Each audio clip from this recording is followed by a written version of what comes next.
ഞങ്ങളെ പ്രത്യക്ഷീകരണത്തിൻ്റെ സാക്ഷിയാക്കി തീർത്ത അമ്മ മാതാവിനും ഈശോയ്ക്കും ആദ്യമായി നന്ദി പറഞ്ഞുകൊള്ളുന്നു. എൻ്റെ പേര് മേരി മരിയ. ഇതെൻ്റെ ഭർത്താവ് റൈമണ്ട്. ഞങ്ങൾ കണ്ണൂർ ജില്ലയിലെ മാട്ടൂൽ എന്ന പ്രദേശത്താണ് വരുന്നത്. ഞാൻ ആദ്യമായി ഉടമ്പടി എടുത്തത് 2023 ജനുവരിയിലാണ്. ഉടമ്പടി എടുത്തിട്ടും ഞാൻ കാര്യമായിട്ടൊന്നും ഉടമ്പടി പാലിക്കാനൊന്നും പറ്റിയില്ല.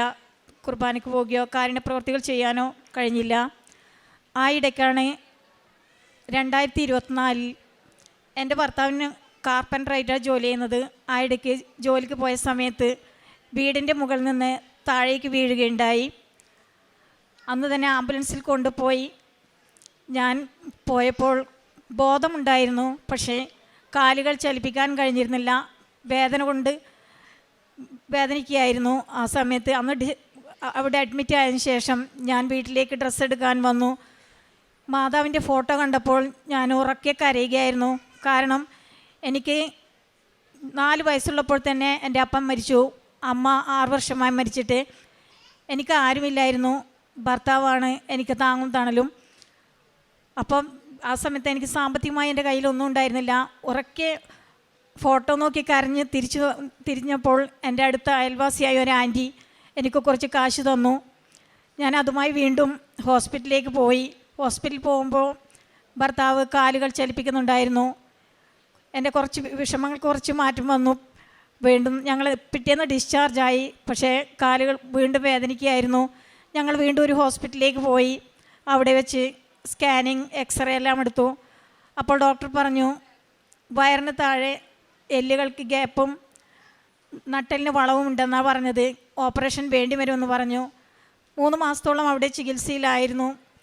പിന്നീട് ഡോക്ടർ പറഞ്ഞു, ഇവിടെ നിന്നാവില്ല, മംഗലാപുരത്തോ കോഴിക്കോടങ്ങ് പോകേണ്ടി വരും. ഞങ്ങളങ്ങനെ പിറ്റേന്ന് മംഗലാപുരത്തേക്ക് പോയി. മംഗലാപുരം പോയി മെഡിസിൻ, ഡോക്ടർ ഇതന്നെ പറഞ്ഞത്, ഓപ്പറേഷൻ വേണ്ടി വരുമെന്നാണ് പറഞ്ഞത്. അങ്ങനെ ആദ്യം മെഡിസിൻ കഴിക്കുമെന്ന് പറഞ്ഞു. മെഡിസിൻ തന്നു. വീട്ടിലെത്തി കഴിച്ചു തുടങ്ങിയപ്പോൾ തന്നെ യൂറിൻ പോകാതായി. പിന്നീട് ഞങ്ങൾക്ക് നല്ല വിഷമമായി. എന്താ ചെയ്യേണ്ടതെന്നറിയില്ല. അപ്പോൾ ഞങ്ങൾ വീണ്ടും കൃപാസനത്തിലേക്ക് വന്നു. അങ്ങനെ ഞങ്ങളുടെ കൂടെ ഒരു ആൻറ്റി ഉണ്ടായിരുന്നു. ആൻറ്റി ഒരു ഹാർട്ട് പേഷ്യൻ്റ് ആയിരുന്നു. ആൻറ്റി ഞങ്ങളോടൊപ്പം വന്നിരുന്നു. അങ്ങനെ ഞാനും ഭർത്താവും ആൻറ്റി ഇവിടത്തേക്ക് വന്നു. ഞാൻ ഉടമ്പടി എടുത്തിട്ട് എനിക്ക് അച്ഛനെ കാണാൻ പറ്റിയിരുന്നില്ല. പക്ഷേ അച്ഛനെ കാണേണ്ട ഭാഗ്യം എൻ്റെ ഭർത്താവിന് ലഭിച്ചു. അങ്ങനെ അച്ഛൻ കൈവെപ്പ് പ്രാർത്ഥന കുരിശുകൊണ്ട് ആശീർവദിച്ച് പ്രാർത്ഥിച്ചു.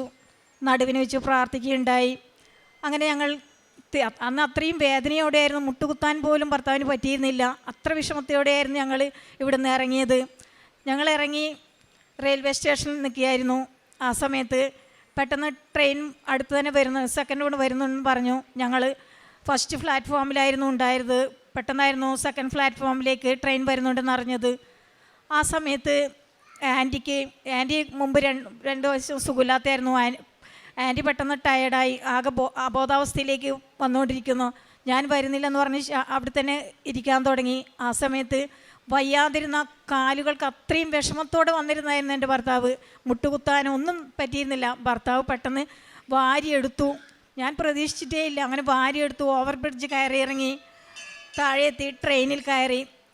ആ ട്രെയിനിൽ കയറ്റുന്നവർ ഇത്രയും വിഷമം ഉണ്ടായിരുന്നു. ഭർത്താവ് ആ ആൻറ്റിയെ കയറ്റിയെടുത്തു, ട്രെയിനിലാക്കുകയായിരുന്നു.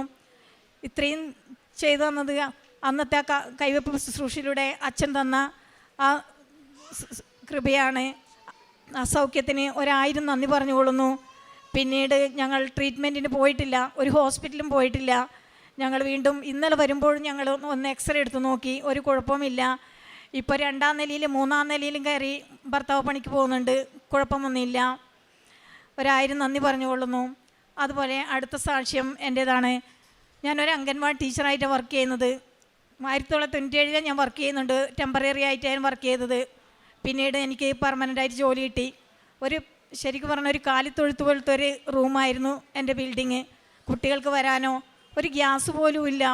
പുകയിലും തീയിലും പെട്ട് ഞാനും കുട്ടികളും വിഷമിച്ചു.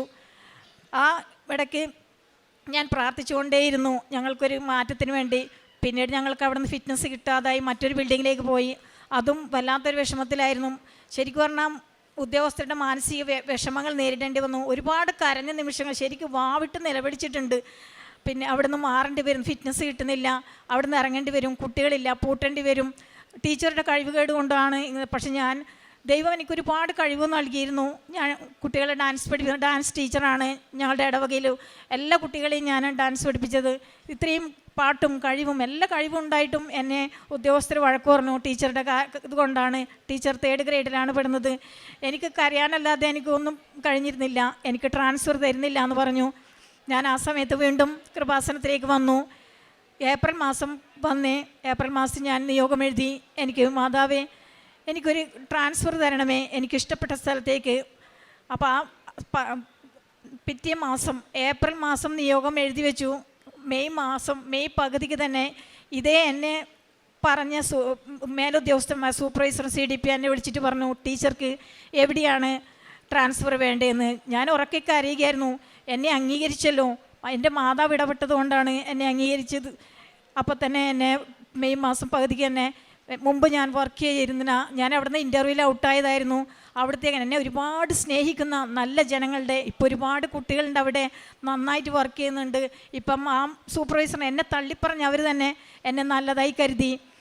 ശരിക്കും പറഞ്ഞാൽ ഇത്രയും ചെയ്തു വന്ന അമ്മ മാതാവിന് നന്ദി പറഞ്ഞുകൊള്ളുന്നു. ഭർത്താവ് മുമ്പൊന്നും ശരിക്കും ആത്മീയതയിലേക്ക് വന്നത് അന്ന് ആ വീഴ്ച കാരണം. ആ വീഴ്ചയിൽ ഞങ്ങളിവിടെ വന്ന് പ്രാർത്ഥിച്ചതിൻ്റെ ഫലമായി, അച്ഛൻ്റെ പ്രാർത്ഥനയുടെ ഫലമായിട്ടാണ്. ആദ്യമൊന്നും പള്ളിയിലൊന്നും അങ്ങനെ ഉള്ളിൽ കയറിയിരിക്കുന്നില്ല, പുറത്ത് വന്നിരുന്ന് പോവുകയായിരുന്നു. എനിക്ക് വല്ല വിഷമമുണ്ടായിരുന്നു. പക്ഷേ ഇപ്പോൾ എന്നെക്കാളും നന്നായിട്ട് പള്ളിയിൽ വരികയും ഭക്തിയോടെ കുർബാന കൈക്കൊള്ളുകയും കണ്ടപ്പോൾ തന്നെ എനിക്ക് തോന്നി, ശരിക്കും അതൊരു വലിയ ഇടപെടലായിരുന്നു, ദൈവത്തിൻ്റെ ശരിക്കും ഒരു ഇടപെടൽ. ഇപ്പം ഭർത്താവ് ഇവിടുന്ന് കാശ് രൂപവും എല്ലാം കൊണ്ടുപോയി എല്ലാവർക്കും കൊടുക്കുന്നു. ഞങ്ങൾ നേർച്ച വസ്തുക്കളെല്ലാം ഉപയോഗിക്കുന്നുണ്ട്. ഞാനും തന്നെ മുമ്പ് എനിക്ക് വലിയ അപകർഷതാബോധമായിരുന്നു. കുർബാന കൈക്കൊള്ളില്ല, മുന്നിലേക്ക് വരില്ല. ഞാൻ അച്ഛൻ പിറകിലേക്ക് വന്നാൽ മാത്രമേ ഞാൻ കൈക്കൊള്ളൂ. എനിക്ക് വല്ലാത്തൊരു വിഷമമായിരുന്നു. പക്ഷേ ഇവിടെ നിന്ന് വന്ന് തിരിച്ചു പോയപ്പോൾ തന്നെ എനിക്ക് എല്ലാവരും എന്നോട് പറഞ്ഞു, മേരിക്ക് എന്തൊരു മാറ്റമാണിപ്പോൾ കൃപാസനത്തിൽ പോയതിൻ്റെ ഫലമായിട്ടാണല്ലേ, മാതാവിൻ്റെ ആ കൃപ കൊണ്ടായിരിക്കും ഇപ്പം ഞാൻ പള്ളിയിൽ മുമ്പിലായിരിക്കുന്നത്. ഞാൻ വേദപാഠ ടീച്ചറും കൂടിയാണ്. ഞാൻ ഏറ്റവും മുമ്പിലിരുന്ന കുട്ടികളെ ഓരോ കാര്യം ശരിക്കും എന്നെ പറയുന്നത് തന്നെ, ഇപ്പം ടീച്ചർ വിശ്വാസ പരിശീലന പ്രക്രിയ ശരിക്കും ഈ ടീച്ചറാണ് നടത്തുന്നത്. ഞാൻ കുട്ടികളെയും കൊണ്ട് പ്രേക്ഷിത പ്രവർത്തനം എന്ന പോലെ ഓരോ രോഗികളെ സന്ദർശിക്കും. ഞാനും ഭർത്താവും പോകാറുണ്ട്. ഞങ്ങൾ വേദപാഠ കുട്ടികളെയും കൂട്ടി പ്രായമായവരുടെ വീട്ടിലും രോഗികളുടെ വീട്ടിലും പോയി അവർക്ക് ഗിഫ്റ്റുകളും കാശുകളും നൽകും. അനാഥ മന്ദിരത്തിൽ പോകുന്നുണ്ട്, അവർക്ക് വേണ്ട സഹായം ഞങ്ങൾ ചെയ്തു കൊടുക്കുന്നുണ്ട്. ഇത്രയും നൽകിയത് ശരിക്കും പറഞ്ഞാൽ ഇവിടെ വന്ന് ആ പ്രാർത്ഥിച്ചതിൻ്റെ ഫലമായിട്ടാണ്. അമ്മ മാതാവിൻ്റെ പ്രത്യേക ഇടപെടലിന് 1000 നന്ദി പറഞ്ഞുകൊള്ളുന്നു. ഞങ്ങളെ സുഖപ്പെടുത്തിയ അമ്മ മാതാവിനും ഈശോക്കും നന്ദി പറയുന്നു. റോമ 8:28 ദൈവത്തെ സ്നേഹിക്കുന്നവർക്ക് അവിടുത്തെ പദ്ധതി അനുസരിച്ച് വിളിക്കപ്പെട്ടവർക്ക് അവിടുന്ന് സകലവും നന്മയ്ക്കായി പരിണമിപ്പിക്കുന്നു. മേരി മരിയ എന്ന ഈ സഹോദരി തൻ്റെ കുടുംബത്തിൻ്റെ 2 പ്രധാന വിഷയങ്ങളാണ് അമ്മയുടെ സന്നിധിയിൽ അനുഗ്രഹമായി ലഭിച്ചതിനെ അൾത്താരയിൽ സാക്ഷ്യപ്പെടുത്തിയത്. ആദ്യത്തത് ജീവിത പങ്കാളിക്കുണ്ടായ ഒരു ഗുരുതര രോഗമാണ്. ഏറെ നാളായി ഏറെ ആശുപത്രികളിൽ ചികിത്സയിൽ തുടർന്നിരുന്ന വിഷയമാണ്. അത് ഒടുവിലത് ഓപ്പറേഷനിലേക്ക് പോകണമെന്ന അവസ്ഥ എത്തുകയും നടക്കുവാനും കുനിയുവാനും മുട്ടുകുത്തുവാനും ഒക്കെ പ്രയാസമാകും വിധം ഏറെ ശാരീരിക അവശതകളോടുകൂടി നിൽക്കുന്ന അവസരത്തിലാണ് അമ്മ മാതാവിനെ തേടിയെത്തുന്നത്. അമ്മ മാതാവിനെ തേടിയെത്തുന്നതിന് ഒരു കാര്യം കൂടി സഹോദരി വാക്യങ്ങളിൽ സൂചിപ്പിച്ചു. ഉടമ്പടി എടുത്ത്, ഉടമ്പടി ഉഴപ്പി, ഉടമ്പടി ജീവിതം തന്നെ പാടെ ഉപേക്ഷിച്ച ഒരു ജീവിതമായിരുന്നു. എന്നാൽ സഹോദരൻ ആശുപത്രിയിൽ കൊണ്ടുചെന്ന് തിരികെ വീട്ടിൽ വരുമ്പോൾ ആദ്യം കണ്ടത് പൊടിപിടിച്ചിരിക്കുന്ന കൃപാസന മാതാവിൻ്റെ ചിത്രമാണ്. നമ്മൾ ഉപേക്ഷിക്കുന്നത് പോലും അമ്മ നമ്മളെ ഉപേക്ഷിക്കാതെ കൂടെ നടക്കുന്നു എന്നതിൻ്റെ ഒരു അടയാളമാണത്. ആ ചിത്രം കാണുമ്പോൾ ചേച്ചി അമ്മയുടെ ആ സംരക്ഷണത്തെക്കുറിച്ചും ഉടമ്പടിയുടെ ശക്തിയെക്കുറിച്ചും അമ്മയിൽ ആശ്രയിച്ചാലുള്ള ഫലസിദ്ധിയെക്കുറിച്ചുമാണ് ചിന്ത വരുന്നത്. അതാണ് സഹോദരി പറയുന്നത്. അമ്മയുടെ ചിത്രം കണ്ടപ്പോൾ തന്നെ ഞാൻ നിലവിളിച്ചു പോയി. നമ്മൾ ഉടമ്പടി എടുക്കുന്നത് ഏതെങ്കിലും ഒരു അത്യാവശ്യത്തിന് വന്ന് എടുത്തിട്ട് ഒരല്പ ദിവസം മുന്നോട്ട് പോയി അതിനൊരു ഫലം കാണുന്നില്ലല്ലോ എന്ന് കരുതി തള്ളിക്കളയുന്നവരാണെങ്കിൽ നമ്മൾ ചെറിയ മനുഷ്യരാണ്, അല്പവിശ്വാസികളാണ്, ദൈവത്തെ കാര്യം കാണാൻ വേണ്ടി മാത്രം നമ്പുന്നവരാണ്. കാരണം അതിന് വലിയ കഥയില്ല. മറിച്ച് ഉടമ്പടി എന്തെന്ന് സഹോദരി അവസാനം സൂചിപ്പിച്ചു. പള്ളിയുടെ അകത്ത് കയറാതെ പുറത്ത് ഇങ്ങനെയൊക്കെ നിന്നിരുന്ന, കുർബാന അങ്ങനെ സ്വീകരിക്കാതിരുന്ന ജീവിത പങ്കാളി ഇന്ന് പള്ളിയുടെ ഏറ്റവും മുൻപിൽ വന്നു നിന്ന് കുർബാന കൂടി ദിവ്യകാരുണ്യം സ്വീകരിക്കുന്നതിൻ്റെ പേരാണ് ഉടമ്പടി എന്നത്.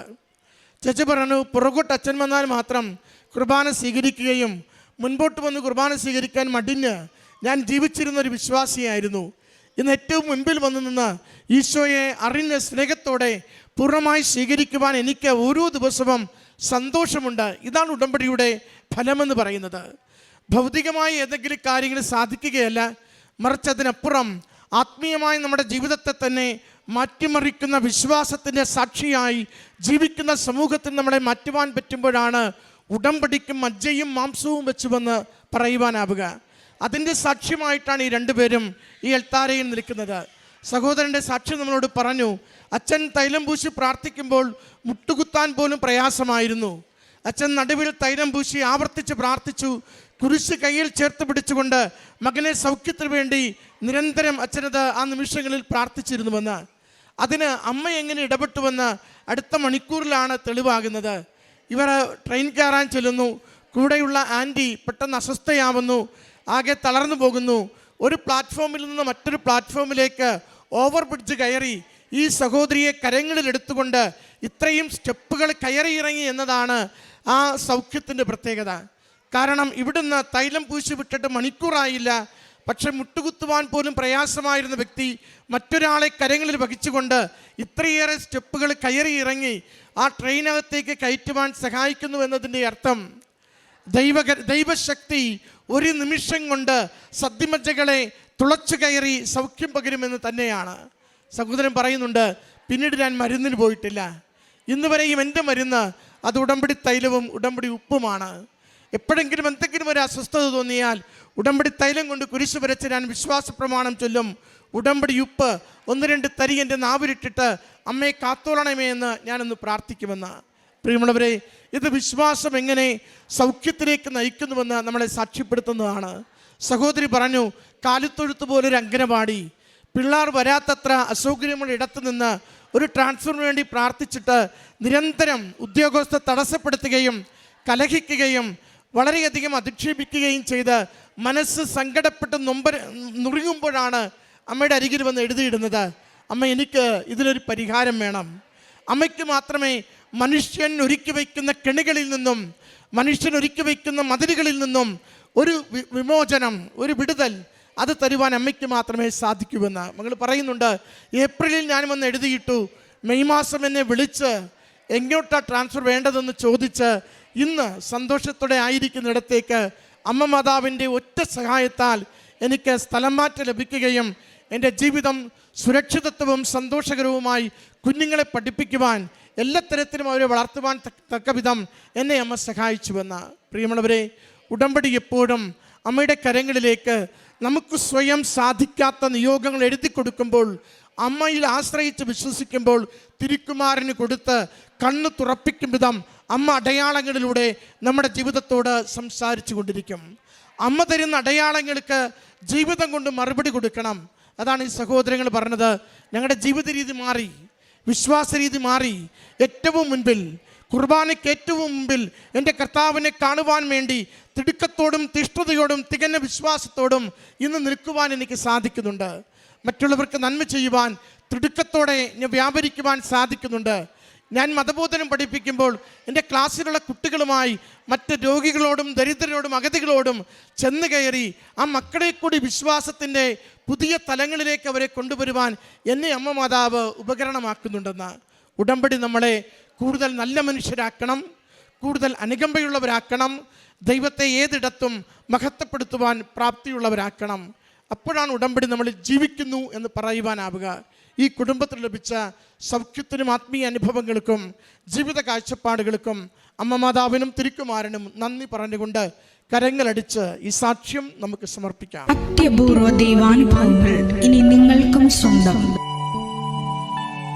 ഈ യൂട്യൂബ് ചാനൽ ഇതുവരെ സബ്സ്ക്രൈബ് ചെയ്തിട്ടില്ലെങ്കിൽ ഇപ്പോൾ തന്നെ സബ്സ്ക്രൈബ് ചെയ്യുക. ഈ വീഡിയോ ഇപ്പോൾ തന്നെ നിങ്ങളുടെ സുഹൃത്തുക്കൾക്ക് ഷെയർ ചെയ്തുകൊണ്ട് കർത്താവിൻ്റെ പ്രേക്ഷിതരാകുക.